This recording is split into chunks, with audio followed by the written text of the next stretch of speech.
ఇప్పుడే జీ5 app download చేయండి. చూడండి మీ ఫేవరెట్ టీవీ షోస్ ఎప్పుడైనా ఎక్కడైనా. నీకోసం ఎక్కడని వెతకాలి? నువ్విక్కడ దాక్కుని ఉంటావా? వీడొచ్చాడా? వీడు గాని చూశాడంటే దాన్ని నేను చంపడం కాదు, వీడే నా ప్రాణం తీసినా తీస్తాడు.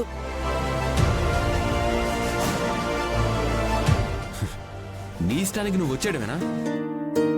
ఇక్కడ చనిపోయిన మా అమ్మ సమాధి ఉంది, అది చూడాలని వచ్చాను. వచ్చావు, చూసావుగా. పదవాళ్ళం. అప్పుడేనా? ఇంకేం పనుంది ఇక్కడ? ఇందాక పూజారి గారు చెప్పారు, దేవుడి దగ్గర ఆ లడ్డు ప్రసాదం తింటే తీరని కోరిక ఉండదంట, అది తినేసి వెళ్దాం. అంటే ప్రసాదం పెట్టి గుడి తలుపులు వేసి బయటికి నెట్టిందాకా రావా? ప్లీజ్ ప్లీజ్, మన కోసం ఉందాం. మన కోసం ఏంటి?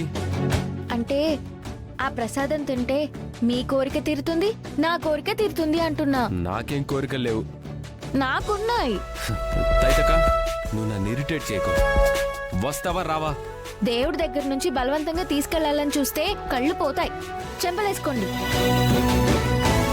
మనం ఆ ప్రసాదం తిన్నాకే వెళ్ళేది.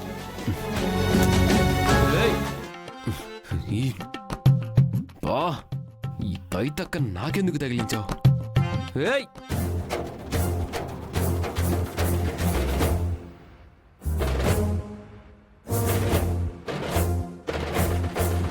అమ్మయ్యా, అన్నీ అయిపోయాయి.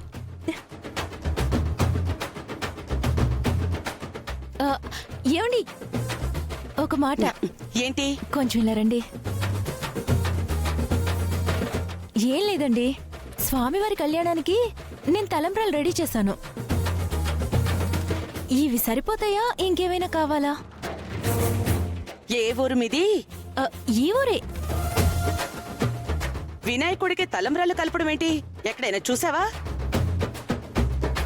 అసలు ఎవరు చెప్పారు నీకు? అయ్యో, అపచారం అపచారం, మీకు కళ్ళు పోతాయి, అలా మాట్లాడకండి. చెంపలేసుకోండి చెంపలేసుకోండి. అపచారం అపచారం.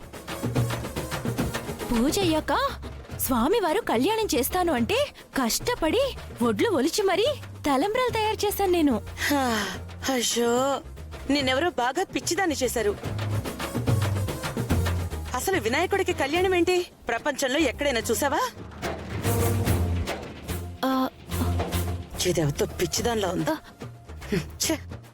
అవును కదా, మనిద్దరం కలిసి ఉండాలంటే దేవుడికి ఏం చేస్తే బాగుంటుందో కనీసం అదైనా చెప్పు బావా. పూజలో స్వామివారికి అక్షింతలతో కళ్యాణం చేస్తే మంచిదంట. బావా, జీ5 యాప్ డౌన్లోడ్ చేసి అన్ని ఎపిసోడ్స్ పూర్తి ఉచితంగా చూడండి.